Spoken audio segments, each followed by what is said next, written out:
Welcome back. Welcome back to this evening special edition Rogue Legacy 2 stream. I'm in the midst of a run and I'm earning True Rogue, and I figured I might as well stream it. So, here we go. It is August 28th, 11:43 in the evening. This will be my last thing I do before I go to sleep. So let's just listen to these people talk about Bitcoin. Play some Rogue Legacy 2. Samson Mao just revealed that the world's fourth largest economy is teetering on the brink, and government officials may be eyeing Bitcoin as the solution. Various sources place Japan's debt to GDP somewhere between 230 to 250%, and for decades it's been the textbook example of infinite debt without consequence. But every important metric seems to indicate that time may be running out. Now, politicians and lawmakers are openly discussing a strategic Bitcoin reserve, and the implications go far beyond Japan to the US and every other debt-laden nation. Today, we'll look into the data spelling disaster for the region, the recent major move from Trump administration that mirrors Japan's policies, and how Bitcoin could fix, well, some of it, maybe not all. Smash that like button and stay tuned. I'm Ben with the BTC Sessions, and this is your weekly session.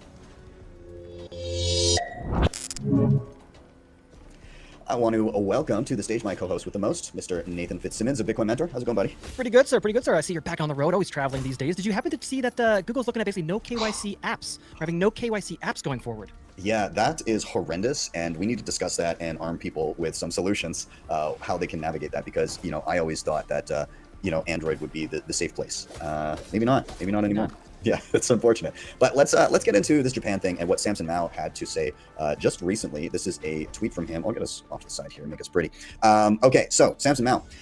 This is translated from Japanese, but he said, in Tokyo, I had a very meaningful meeting with Representative Kamiya of the Senseido Party and Representative Tamiki of the Democratic Party for the people. Both parties have long had a deep understanding of Bitcoin, so this exchange of opinions was extremely smooth. Representative Kamiya had previously raised the proposal in the Diet for Japan to hold Bitcoin reserves, reflecting the Senseido's party's emphasis on sovereignty first, and called for tax system reforms. Additionally, Representative Tamaki had previously proposed reducing capital gains tax on Bitcoin to 20%. I'd say better than nothing, I suppose. But the better part, and exempting small swaps and settlements from taxation, thereby treating Bitcoin fairly under the new law. I think that would be very important.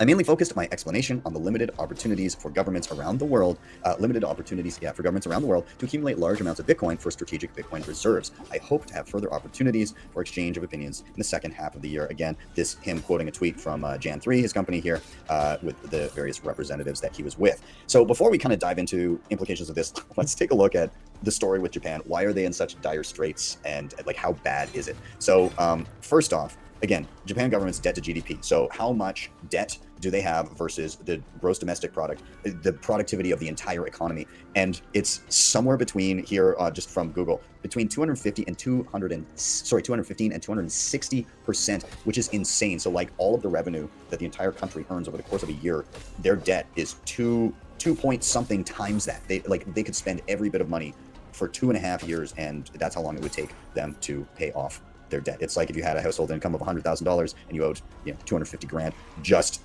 in general expenses. Now let's talk a little bit about how the government has been handling this. So to prop up the economy, the government of Japan, they basically own 7% of the entire Japanese stock market, mostly through ETF holdings. And furthermore, they basically own 52% of all domestic government bonds. So basically, like they're the main buyer of government bonds. If the government issues debt and says, hey, would you like to buy our debt for us to pay you back? Most of that is the Bank of Japan printing money and buying those bonds. You can see the breakdown here. The Bank of Japan far exceeds everything else. The next closest buyer is life insurance at 13.4%. Basically a quarter of what the Bank of Japan is doing, which is crazy.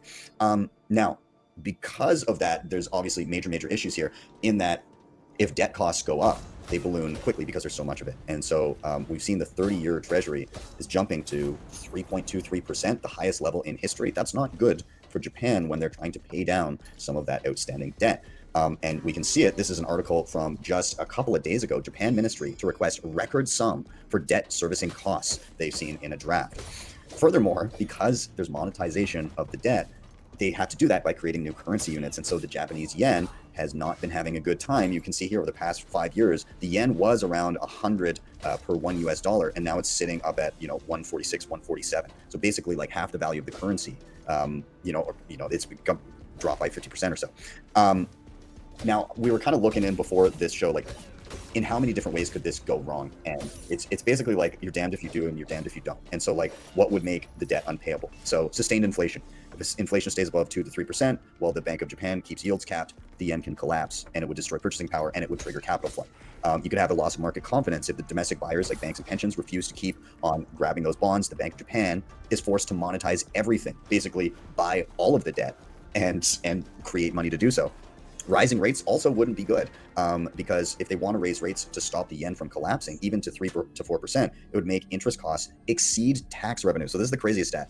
At 3 point something, I know, Nathan, you did like back of the napkin math, but at around 3%, 3.5%, the debt service on their 1.2 quadrillion yen or $8 trillion US dollars debt would exceed 30 trillion yen per year. And that is roughly the entire current tax revenue base. So like we're talking slow single digit average interest, and they would be screwed. All of their taxes would go directly to servicing the debt. And then of course, any sort of external shock, energy crises, geopolitical events, global bond sell-offs. Luckily, there's no inklings of any sort of crises or geopolitical events going on anytime soon. So I'm sure they'll be Totally fine. Yeah, totally fine. So how are they dealing? What are some possible ways that they could deal with this? I mean, there's not much, but I think one of the Hail Marys that they're looking at here from Zero Hedge, they're launching the first yen-based stablecoin. Now, we were talking before this, Nathan. What did you say about a yen-based stablecoin? My first and only question was, who the hell is going to buy yen-based stablecoin? Who is this for? I have no idea. Any participants who are doing the yen carry trade probably have enough banking infrastructure and the necessary connections to get that money out. Like, really, who is going to be the buyer of the yen stablecoin unless it's maybe forced on the population? On that same note, I was checking out the previous graph and it showed like 6% of the bonds are being bought up by foreigners. Who are the foreigners buying Japanese bonds? Why are you doing that? Please explain this to me. I'm sure there's a valid reason, and my lack of economic knowledge is completely showing here, but they just completely caught me off guard. Even 6% we're getting in there. Yeah, it's wild, and so I want to kind of take this story and begin to eke it out to other economies. So this is a report done by Hirschman Capital, and there's this staggering stat that since the year 1800, 51 out of 52 governments with a debt to GDP exceeding 130% have defaulted. The lone exception is Japan, whose situation we've just described. So basically, by them buying bonds through their central bank to a point of them like being the majority buyer compared to everyone else doesn't even stack up to what they're buying. They've been able to kind of skirt it along, but they're kind of reaching the end of their rope. Like again, between 3 and 4% interest rates, and they're hooped, and their whole tax revenue is gone. It's not looking good. So 130% debt to GDP, 51, basically 98% of those governments have defaulted. And so where does the U.S. sit with this stat? The U.S., as of the end of last year, is sitting at 124.3% debt to GDP, which is wild. And there's more nations that are in that realm. So that doesn't tell a very good story. And so, we see Japan dealing with this by basically buying up sovereign debt, buying up their stock market, basically starting to own the companies themselves. And what did Trump do just the other day? Well, he owns 10%, or I guess the U.S. government now owns 10% of Intel. And again, he says that he wants to do more deals like the one he just did with Intel, where again, they took a 10% stake in the chip maker. And there's, lots of rumblings. He's probably not going to stop there. But again, the U.S. government starting to own individual stocks is pretty wild. And so there's kind of two things that I consider in this. Like, one is like they're doing a lot to kind of to begin propping things up. Some of the cracks are showing, not as heavily in the U.S. as in a place like Japan, but there's still indicators there. But when it pertains to the Bitcoin reserve, like, does that fix it? And I'm going to say no, but it does potentially kick the can down the road, because the underlying, like, it might fix the symptoms for a while, but the disease itself is government spending and an inability to actually budget and live within one's means. This is the problem, and the government cannot stop themselves from overspending. And so even if any country establishes a strategic reserve, at the end of the day, they're going to overspend. As long as they can print money to paper it over, they will. But at some point, people stop accepting your toilet paper as payment. And when that happens, they're going to have to start using real money, Bitcoin. And they will piss it all away. I very much believe that. So, but what does that kind of strategy look like moving forward? Could it, in the end, let's say in Japan, result in a 6102 of their version of MicroStrategy, their meta planet? Does that come to fruition? And for that matter, does strategy itself get 6102'd? And I don't fully know the answer, but I mean, the beginnings are there of acquiring. And you made a good point earlier as well about potential tactics in this realm. Like, I want to get your general thoughts here. I got so much to toss in there, but yeah, if they're publicly traded companies, right? They're already publicly traded companies. The easiest way to acquire that Bitcoin is just to buy the company. You could just essentially go out there on the market, print your yen or print your dollars and get it, and then just acquire the Bitcoin in that sort of sense. So definitely concerning. I always don't like to see any sort of government ownership of private companies. I'm pretty sure there's a word for that, and usually it gets thrown around quite often, but in this case, it's kind of actually moving down that definitional role. There are a few things that stood out to me. One was that the 3% interest rate that would basically like collapse Japan. We have a major issue where then debt servicing has exceeded tax revenue. Currently, the lowest point on the U.S. yield curve is sitting at, I think, 3.59 earlier today, and that was at the 3-year Treasury. So if they had interest rates at the lowest point at the U.S. current debt interest rates, they would be just absolutely hooped. Just for context on that. Additionally, it's like, yeah, Bitcoin is not going to save Japan, but it could save the Japanese citizens. And hopefully, for me really personally, I hope it saves Nintendo. So if Nintendo could start accepting Bitcoin for Mario Kart, that would be wonderful. That would make my weekends with the kids a lot more fun and much appreciated there. But the other thing is that, like going back to that, what is it, like 250% debt to GDP, they've well exceeded that 130%. It hasn't come at no cost, right? It seems like, oh, there's something magical about the yen carry trade, they're debt issuer for the world, and they're the one that they figured out a way that they could do this. But I went back and I looked at the Nikkei priced in gold. And the chart I could only find goes back to 2016. And just using that as kind of like a rough indicator for their economic growth. The Nikkei priced in gold is at the same place it was at the start of that chart in 2016. It's been up and down, but it's on the downside right now and relatively flat. So they've had this almost lost decade where they've had really no productivity growth, no gains in the market. It's coming at the cost of destroying their currency. And lastly, that I just got to point out, because again, we didn't even necessarily illustrate it. One, they're going to print. It's going to flow into assets. It's going to flow into Bitcoin. That's how this all connects. One currency failing is Bitcoin's win, right? It's not Bitcoin going up. It's everything else going down, people figuring out and then joining the network. But looking at the yen, you are pricing the yen in the US dollar. So the yen sucks in the US dollar, but the US dollar itself also sucks. So it's even worse than that illustrates because it already has the US inflation baked in as well. It's even worse. It's worse than it looks.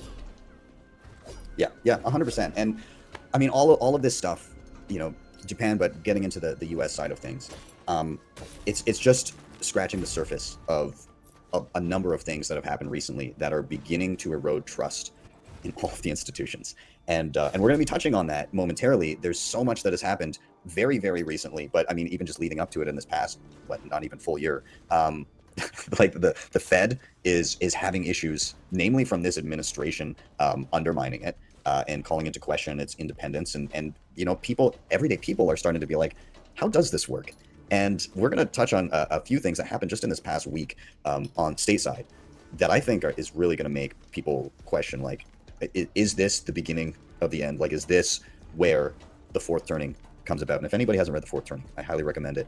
It is a staple of Bitcoin education, even though it was written before Bitcoin. And to that point, anybody that is here new to the channel, we hope you're enjoying the conversation. All of this is important, namely because as this crumbles, Bitcoin is the lifeboat, and we want people to be on the lifeboat, and we want them to do it right.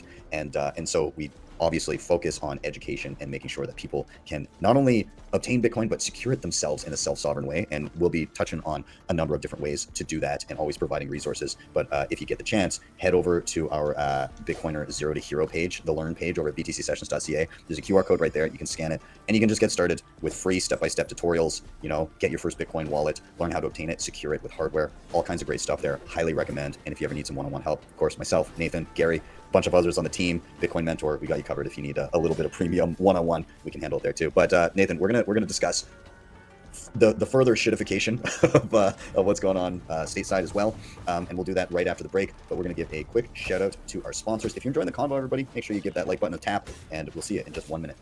Bitcoin Well is the best place to be buying and selling Bitcoin in Canada and the US. And now with Bitcoin Well Infinite, it's also the best place to be making large buys at their OTC desk of over $50,000. Their white glove service gives you fast transactions, no slippage, and the lowest fees. You can scan the QR code on the screen or simply head to bitcoinwell.com/BTC sessions to sign up today. And you can share your own personalized referral link to earn commissions. If you've been around Bitcoin for more than a minute, you've definitely seen something made by CryptoCloaks. Since 2017, they've been the go-to for badass 3D printed Bitcoin gear, from custom home mining rigs to sleek hardware wallet mounts that make your setup look pro. I've been stacking Cloaks gear for years, and most recently I grabbed their Gamma case for my miner. Let me tell you, it turns some heads. You can customize everything, and of course, the legendary Bitcoin grenade, yeah, that's them. Hit the link in the show notes or scan the QR code to visit CryptoCloaks.com and stack your own custom Cloaks gear today. Debify is the best and easiest way to borrow against your Bitcoin in a non-custodial way. Funds are held in a multi-sig escrow where you hold a key, and the platform allows for excellent hardware like the Coldcard Mark IV and the Q. You have access to flexible conditions, the best rates, and institutional-grade liquidity. If you're looking to make use of your capital, don't sell your Bitcoin, borrow against it. You can head over to debify.com to check them out, or simply scan the QR code on the screen. All right, we are back in. We're going to give away some sats really quick here before we start chatting about stateside stuff. Of course, I'm over here on Bitcoin Well. Anybody new to the channel, by the way, Bitcoin Well, awesome place to buy Bitcoin in Canada and the US. And they have this Bitcoin wishing well, the point system. When you sign up, when you buy Bitcoin, when you refer friends, you earn points. And you can use those points to either grab yourself some awesome Bitcoin swag, or you can toss a coin into the well and have a chance to win up to 1 million sats every time. So anybody that's watching, all you need is a Lightning wallet. And I'm going to toss a coin in the well. And the first person to scan the QR code that pops up, they will steal the sats from everyone else. So you got to be pretty quick on the draw. So there we have it, 625 sats. Whoever scans that first with their Bitcoin Lightning wallet will be able to redeem it to their own wallet. And if you do grab it, let us know in the comments or the live stream chat. But with that, let's chat stateside. What's been going on? There's an interesting move earlier this week with Fed Chair Powell. So Powell said the Fed has adopted a new framework that removes a reference to the central bank seeking inflation that averages 2% over time, and one to it making decisions on employment based on shortfalls from its maximum level. Steve Saretsky here said the Fed is effectively abandoning the 2% inflation target, and they're not even hiding it anymore. Now, there's some nuance to this. What was the policy before? They went a little loosey-goosey over COVID, and they basically said, because inflation was undershooting at that time, and they were like, well, we're going to allow inflation to run hot to make up for times when inflation is low. So it averages out to 2%. What ended up happening, of course, was inflation rates of 6-7% and beyond. And so now they're getting rid of that policy to allow it to run hot. But it's not the average 2% inflation anymore. They've removed that language. And so this can be interpreted two ways. They're going back to like a more steady 2% inflation. But the other thing that, Nathan, you were saying is this gives them an out in and around being able to reduce interest rates because they no longer have to account for the average that they had been tracking. Do you want to maybe tie into that? Yeah, of course. So they're bit? just basically moving the goalpost, whatever suits their needs of the day to the best of their ability. Where the previous way that they were measuring out, they had to account for the massive inflation that happened in the past. It was rear-facing to some extent, looking at the averages, which kind of held them to a higher rates position and could also at the time be used to justify maintaining the higher rates. Now they're seeing Fed after Jackson Hole, and it seems like from the pressure kind of coming around, or maybe they're seeing problems in the employment market, coming around to wanting to lower rates. By doing this, they're basically saying, okay, we're looking at the data today, we can kind of look out a bit forward, and inflation has been coming down. I mean, the ups and downs, if you go over back the past year, it's generally even core measures have been coming down, roughly speaking.